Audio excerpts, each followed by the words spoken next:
La identidad cultural y competencia comunicativa.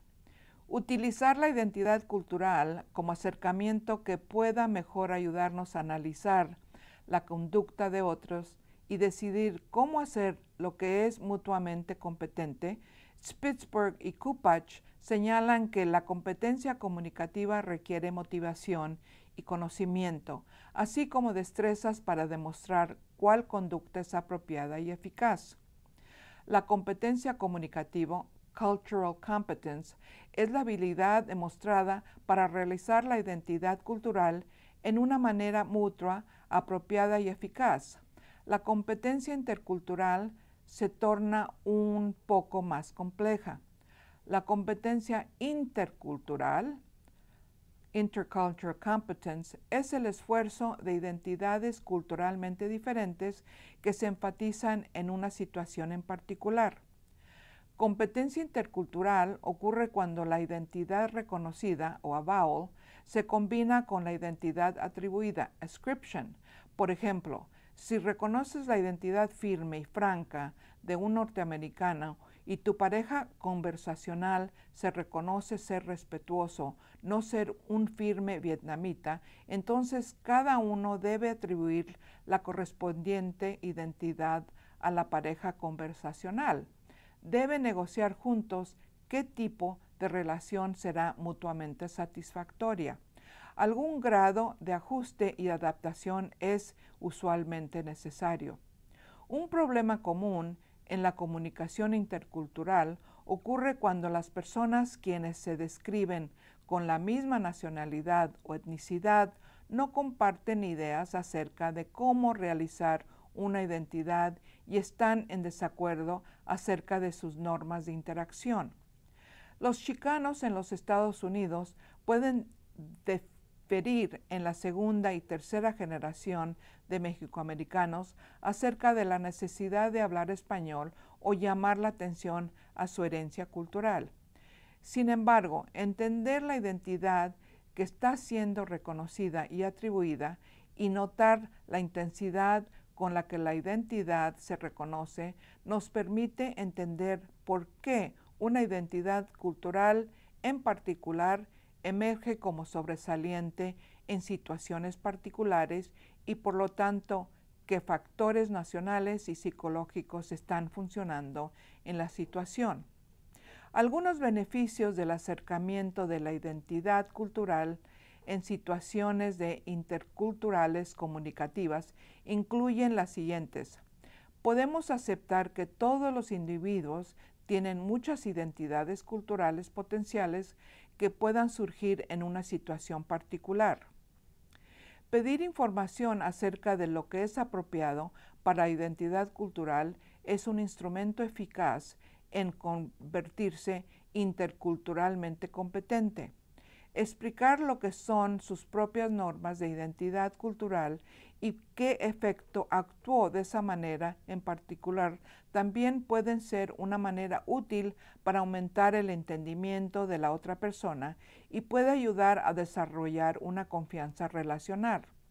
Los investigadores, entrenadores y practicionistas pueden utilizar el acercamiento de la identidad cultural para identificar semejanzas y diferencias en conductas e interpretaciones o en normas. Es posible empezar a explicar por qué los miembros del grupo se comportan como tal y por qué sienten como tal en su conducta con otros de los diferentes y mismos grupos. Los entrenadores y los maestros pueden comparar símbolos de grupo, interpretaciones y normas, así como enseñar a otros a desarrollar destrezas analíticas para utilizar a sus propias situaciones. La identidad cultural como un acercamiento en el estudio de cultura y de comunicación intercultural es solo uno de los tantos acercamientos.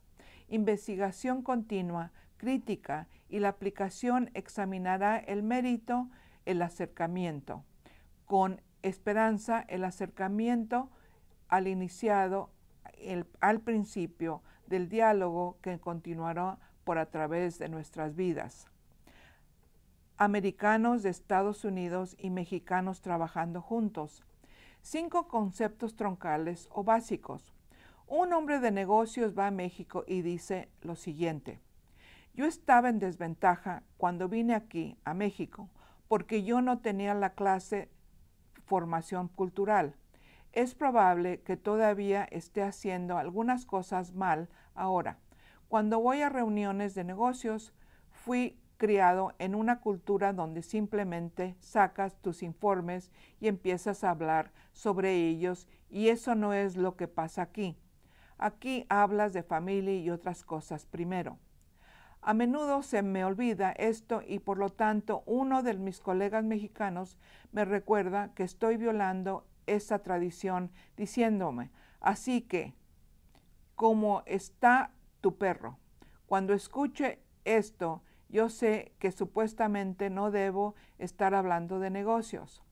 Esta explicación dada por un americano estadounidense que vive y trabaja en México refleja la importancia de adaptar los comportamientos culturales para lograr la competencia de comunicación en entornos organizacionales.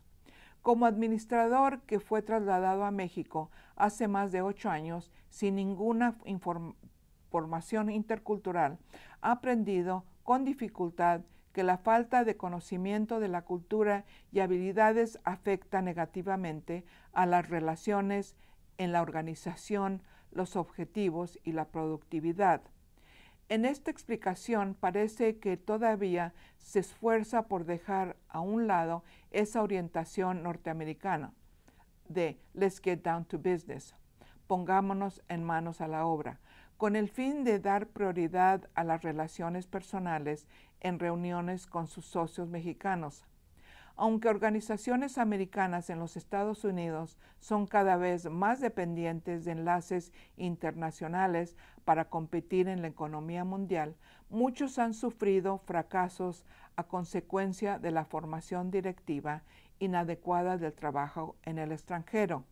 Estos problemas han dado lugar a enormes pérdidas financieras a organizaciones, al igual que en costos humanos, mirando éxitos de trabajo y aumentando el sufrimiento del personal y la familia.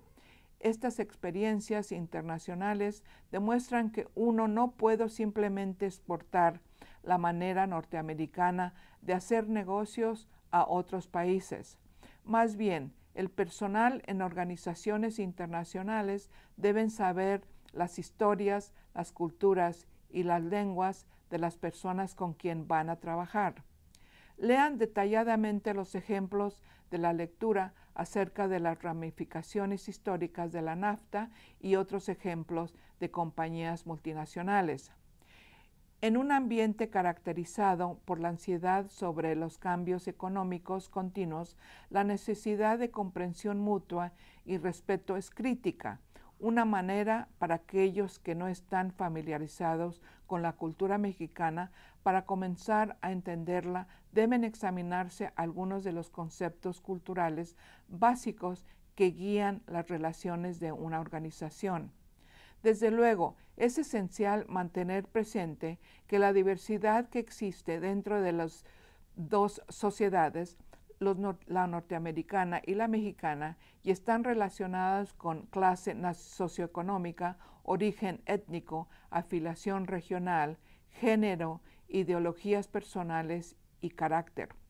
Por lo tanto, cuando se usa el término de americano de Estados Unidos o norteamericano, la cultura se usa y se refiere a las características culturales dominantes, típicamente de clase media, hombre europeo americano. Entre los mexicanos también es importante reconocer que adherencia a las características culturales dominantes varía entre la población y aunque la mayoría de mexicanos son mestizos de ambos orígenes, español e indígena, varios grupos étnicos han conservado aspectos de sus tradiciones precoloniales.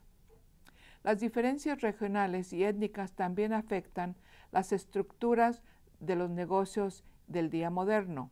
Aunque los mayas indígenas de los altiplanos del sur de México enfaticen organización corporativa, los negocios mexicanos del norte personifican características de sistemas de patrocinio tradicionales.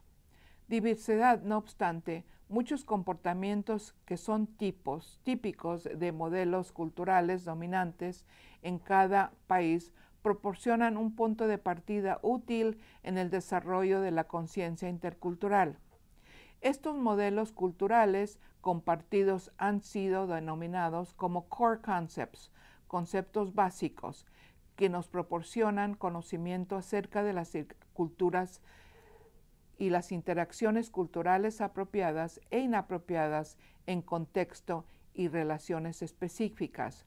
Conceptos troncales o básicos, core concepts, derivados de la investigación sobre cómo hacer negocios en México incluyen confianza, simpatía, palanca, estabilidad y mañana.